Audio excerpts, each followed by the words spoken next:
Welcome to Glasgow Rangers Nation with me, your host, Owen James. Guys, channel brings you your team every single day.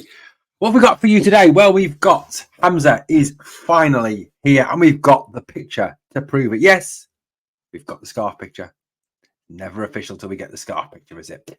We've also got Big Bazza on the Romanian maestro himself, Yanis Hagi.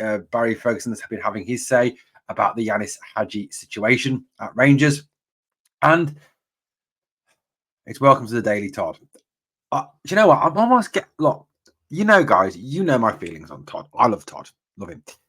I'm almost though getting sick to death of talking about him, and he's been at it again. He has been on social media, and he has been putting more stuff on social media. He needs to go back to work, or he needs to get a hobby, or it's not TikTok or Instagram. He needs to do something, or someone needs to take his bloody phone off him. Todd's missus, whoever you are, if you're listening, take your partner's phone off him, seriously, or I don't know, change his password to his account. Once again, it has caused just a massive kind of rage within the Rangers fan community. So look, let's look at that story. We'll kind of go over that, and we'll kind of discuss what Todd's latest Instagram post is. Oh my god. Like I said, I'm almost getting fed up of talking about Todd as much as I love Todd. Okay, let's start with the good news. Let's start with the positive news. Let's start with the news that everyone, well, virtually everyone is happy with, and that is another new signing. We all love a new signing, don't we? We love a new signing. It's no matter who it is, it's exciting. It's interesting, isn't it? A new signing. Whoa, a new signing. Wow, cool. More than they've had across the city. Anyway, here he is, Hamza Igman. The man who was coming and then, kind of was coming a bit later and then didn't turn up and then did kind of, just a very complicated situation. Obviously, he's been to Saltcoats. He's been out, he's been to Clydebank or the Kingdom of Fife. I'm not quite sure where he's been to in Scotland, but unmistakably Scotland, that is him. That picture is. It's sunny and there's a palm tree in the background, so it's unmistakably, I don't know, Saltcoats maybe, or maybe, I don't know, Dumfries and Galloway. I'm not quite sure, but here is that's Hamza in Scotland, apparently. So I've been told by a very reliable source. Anyway, let's talk a little bit about this. So it's official. He is here. Hamza Igman is here. A new striker has been signed. This comes on top of the news that today that there's a good chance that Cyril Dessers could well be leaving, with two clubs interested in him. Also, rumours going around that he will not travel with the team on the pre-season tour to Holland to seal his move to one of those two clubs. One of those obviously thought to be PAOK Salonika in Greece. Not quite sure who the other one is, although I did have to laugh at Frank McAvenny today, that brainless Tim, coming out with this comment that he thought that Cyril Dessers could be worth £50 million in the future. Quite how a 30 or 31-year-old could be worth £50 million, unless your name is Lionel Messi or of Cristiano Ronaldo. I'm not quite sure. Jude Bellingham, when he gets to that age, I'm not quite sure. But there we go. Anyway, so Hamza's here. Fantastic news that Hamza is here. And this is what he had to say upon joining the club. Don't worry, the scarf picture is coming. I'm really proud to join Rangers, and I can't wait to get started with my teammates. It's a huge club with a loyal fan base and a lot of history. I'm excited for my future here and looking forward to being part of this club. Well, great words indeed from young Hamza. Obviously, understanding what it is to be a Rangers player, understanding the magnitude and the size of this club, understanding, what it is to be a Rangers player, and the fact that, the fans play a huge role in this team, and it's, a team that comes from the fans and is of the fans. And the fact that he's obviously very proud to be here, which is good news. He's a good player by all accounts, from what I've heard, from what I've read, from what I've seen. He seems a very talented young boy with a good deal going for him. Now, he didn't make the Morocco Olympic squad, although apparently Rangers were going to block him going anyway.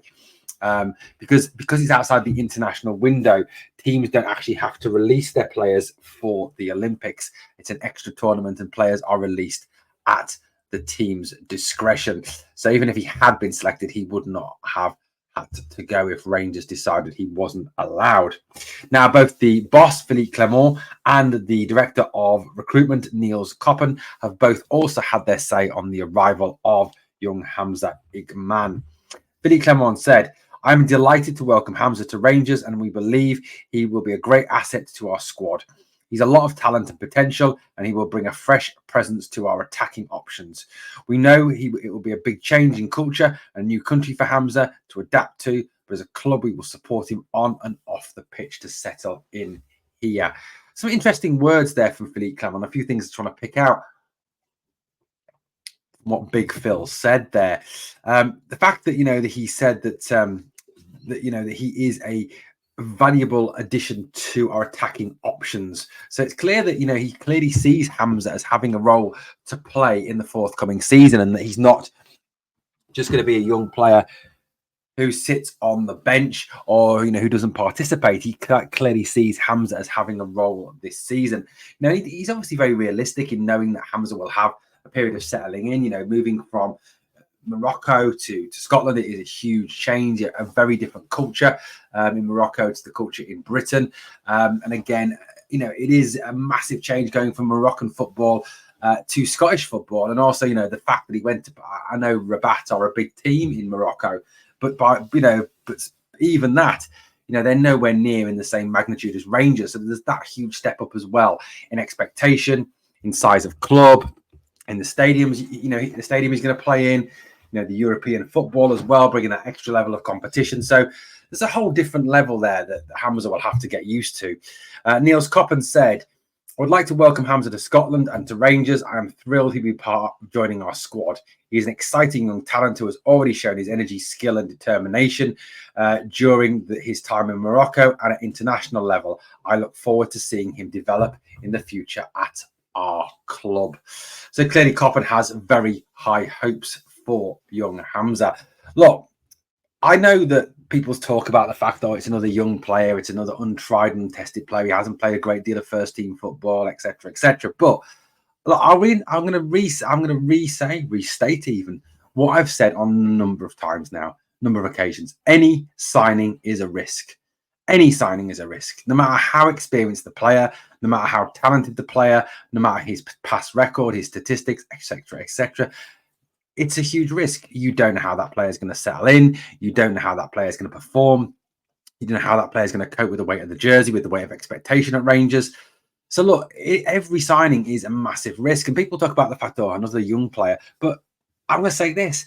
How many of the experienced players that we signed last summer have gone on to be great successes, in this past season? In the past 3 to 4 years, how many of those experienced players that we've signed have been regular members of our squad that have actually been huge successes? It's a question worth considering before you start condemning the signing of young players. So look, I personally very excited by this. I think it's a good move for the club. I think he'll be a valuable addition, and I certainly wish him all the very best in the blue of our beloved Rangers. Okay, we are going to get to Todd, so hang on for that. There is some more Todd Cantwell news. There is some more Instagram. There is some more scandal. There is some more just fan rage because of it. Anyway, let's get a little bit more news about this man. Yes, the dinner lady himself, Yanis Hagi. Apparently, his application to Govan Primary School has been refused, and he will not be allowed to be a dinner lady this coming season. So we'll have to play football again. Anyway, look, the future of Yanis is hotly debated. He's had a very good Euros by all accounts, and I've watched some of his games. I think we live streamed a couple of the games.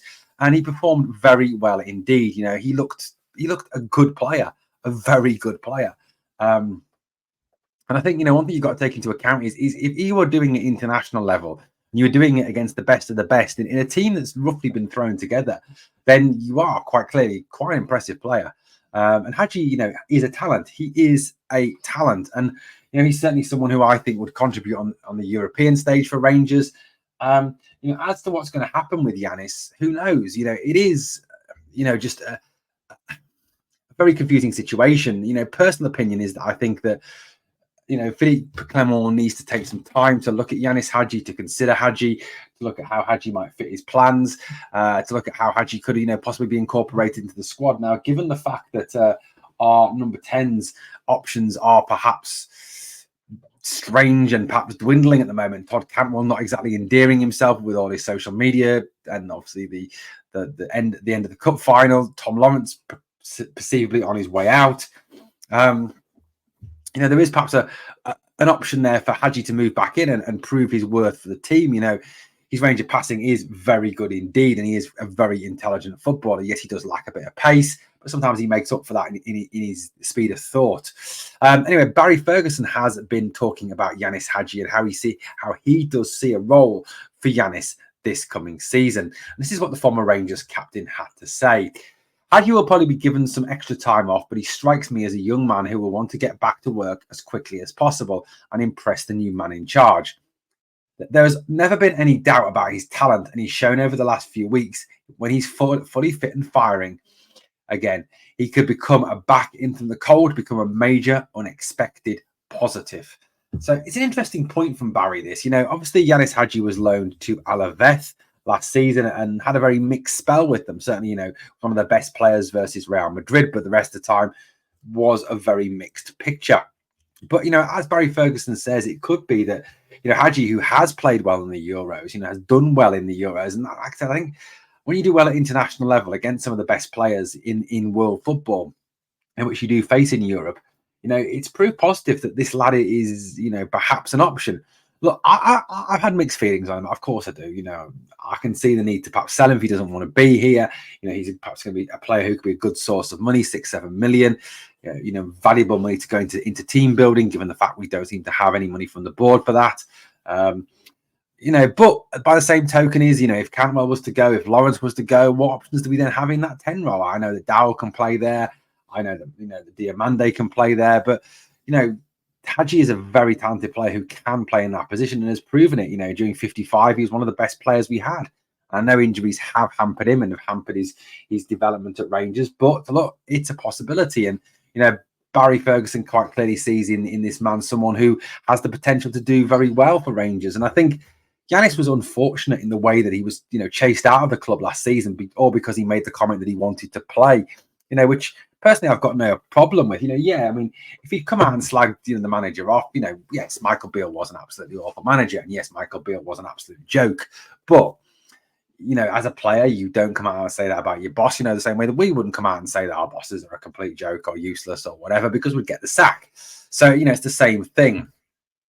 I've just forgot something. Don't worry. Here he is again. Okay, there we go. Anyway, so look, it's an interesting one, isn't it? I think personally that Clement will take some time to look over the player, see how he fits in with his squad, see if he does fit in with his squad, and then if he doesn't, then I think it will be a case of moving Yanis on. But he won't come back straight away. He won't be eligible for the game on the 13th, I don't think, as I think he will still be having some time off ahead of the new season due to his involvement with Romania. Right. Let's do this. Let's get on to this. Mr. Social Media himself, Mr. Cantwell. Obviously fresh from his comment. That's the Seymour one. I got the wrong one there. Fresh from his comment calling someone a bellend, basically, and a weapon.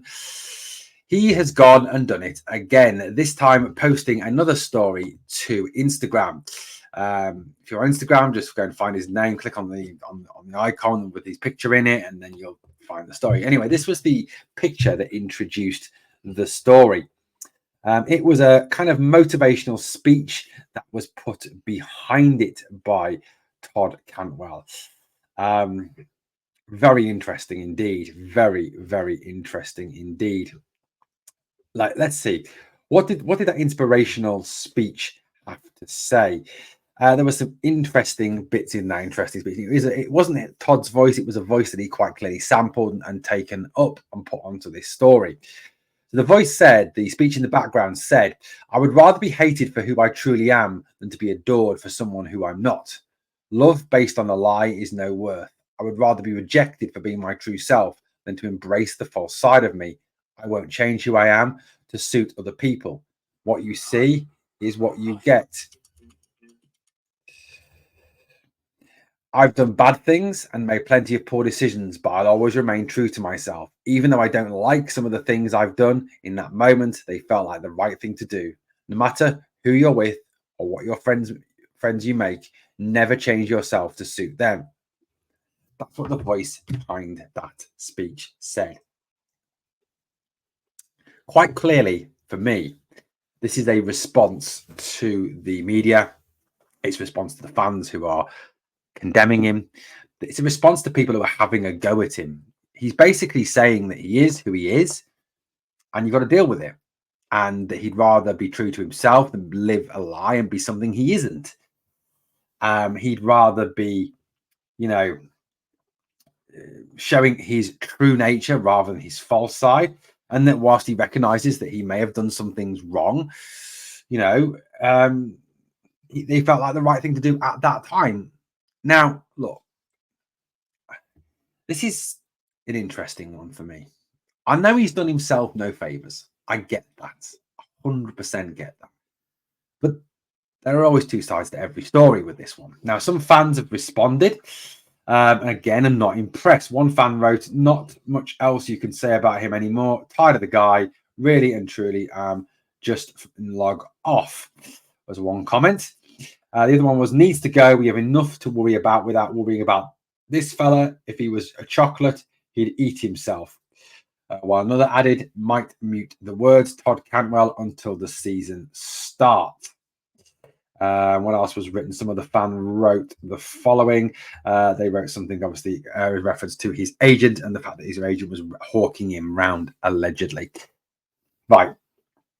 Okay, so let's deal with this. Let's talk about this. Let's kind of I'll give you my view. I'll give you my opinion. And you might fundamentally disagree with this. And if you do, feel free to tell me that you disagree with this. It's a difficult one. And I understand where Todd is coming from. I do. I get him.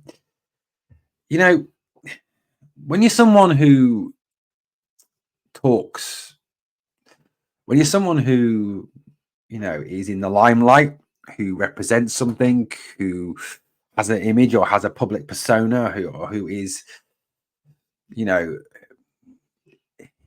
a character or is just someone who is known to people, it's difficult not to kind of, change, to try and fit in with people, to become something you're not, to kind of live a lie just so that you make people happy, that people are happy that you're doing what they expect you to do.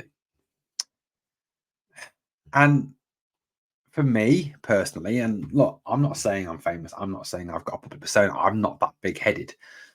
Okay. I do get a lot of positives from you guys, and I love all the positive comments, and I love interacting with you all. And I've got to say 99.9% of what's written, or 99% of what's written on the channel, on X, on Facebook, is very positive and very, even those people who disagree with me at times is good. It's good stuff. But there's always that 1%, and I think this is what Todd Cantwell's on about, that just can't accept someone for who they are, can't accept someone else's opinion, can't accept someone else's belief, can't accept the way that someone else wants to live their life. Can't accept that that person may have a different opinion to them, and just because they have a different opinion to them doesn't make them wrong. It doesn't make them some sort of evil scumbag. It doesn't make them some sort of Nazi. It doesn't make them some sort of whatever. Okay. Todd's this motivational speech that quite clearly means something to Todd. Like I said, you actually listen to it and you actually look at the words, you kind of get a feeling of where he is as a person, that he just wants to be himself, that he wants people to accept him for who he is, that he wants people to know that this is what he is like, that he has this side to his character, that he is a bit of a character, that he is a bit of an exhibitionist, that he is a bit of a, I don't know, not attention seeker, that's not the right word, but someone who likes the limelight, shall we say. As a lot of footballers do. That's why they're footballers, after all, that and their talent, obviously. I'd rather be rejected for being my true self than to embrace the false side of me. And I think that's right. If you're not prepared to accept the person for who they are, then should you be friends with that person? Should you want that person in your life? That's a good comment there. And there's so many levels to this. There really is if you explore them. Now, look, I know that some people are going to hate this, and some people are not going to agree with what I say, and some people are going to think, "Oh, we should just fuck off, we should just go away, we should just start, we should just give up." there's a few things I think like I said, I think that first of all, Todd is who he is. And I think we've just either got to accept it or we've got to kind of ignore it and just kind of get on with let him get on with it, because that's who he is. Now, whether he's here next season or not, we don't know. That could change. Of course it could. You know, if a bid comes in for him, we may well accept it, you know, given the fact that it does seem to be a breakdown in relationship between him and the manager, between him and some of the fans, etc., etc. You know, Todd, the thing that's leveled at Todd a lot is he's not consistent enough. You know, he doesn't produce all the time. I think the one thing we've got to kind of realize is, as a club where we are on our journey at this moment in time, if Todd Cantwell was a player who produced his very best every single game, if he went out there and was, you know, the Todd Cantwell like he was in the semi-final against Hearts, or the Todd Cantwell like he was against Aberdeen, then realistically, would he be at the club? Would he still be at the club? Or would he be playing in the EPL? You know, when he was at Norwich, he had that spell, didn't he, when he did play consistently well over a long period of games and was linked with moves to top Premier League clubs. It all then fell away with his inconsistencies, his bit of his attitude issues at Norwich, and those clubs lost interest, and so on and so forth. We know the rest of the story here. But I think we've kind of got to accept Todd for what he is. He is an enigma. He is a showman. He is a bit of a personality. He is someone who is a bit attention seeking. He's a footballer. Most footballers are attention seeking. They like the limelight. Of course they do. I just think we've got to be careful with him. We've got to be very careful with him.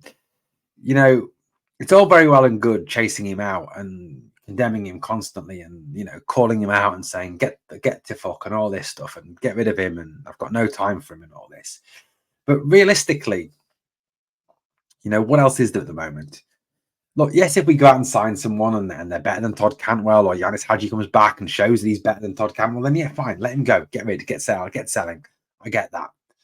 But if he's not causing a problem, particularly in the dressing room, and if he's not particularly causing a major issue, you know, on the field, then I can't see the problem with him doing what he wants and saying what he wants. You know, we do have freedom of speech in this country still, allegedly. You know, I think it's a very slippery slope when you stop people from expressing themselves and you tell people they can't do what they want, say what they want, post what they want, as long as it isn't racist or offensive or anything like that. I think it's a very slippery slope if you tell them they can't do it anymore. I think we've just got to accept Todd for what he is, for who he is. And you, some of you are watching this video now and you'll say you're talking pish, you're talking rubbish. Todd Cantwell needs to clear off, he needs to grow up, and that's fine. If that's your feelings about him, that's absolutely fine. Because I respect that there are two schools of thought on this. There are those, like I said, like myself, who love Todd, you know, accept him for who he is and just believe that we've got to let him be him and express himself as he wants to, as long as he then goes out and plays well. And there's those of you, like I said, who won't.